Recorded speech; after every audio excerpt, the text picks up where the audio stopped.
Hai teman Pro 2, kali ini Dava mau kasih tahu kue khas Aceh ya. Aceh tidak hanya terkenal dengan hidangan lauk pauknya saja, tapi juga ragam kue manis menggoda. Ada kue karah yang unik berbentuk mirip sarang burung.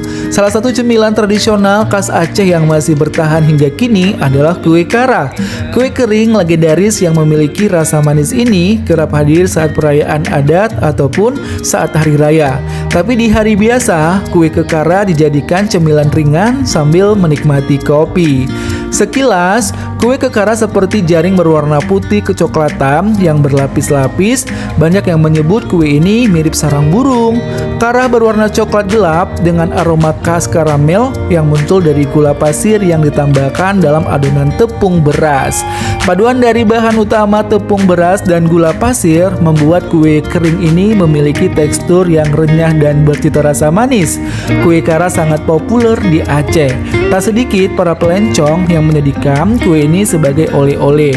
Ada dua proses pengelolaan yang harus dilakukan saat membuat kue kekara. Sebelum membuat adonan, lebih dahulu membuat tepung beras. Ya, tepung beras ini diolah dengan cara khusus sebelum digiling.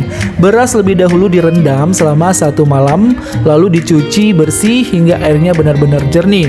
Lalu ditiriskan, selanjutnya beras ditumbuk secara manual menggunakan lesung sampai benar-benar halus.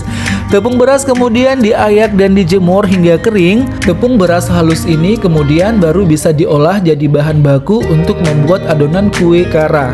Tepung beras diencerkan dengan air dan ditambahkan gula pasir.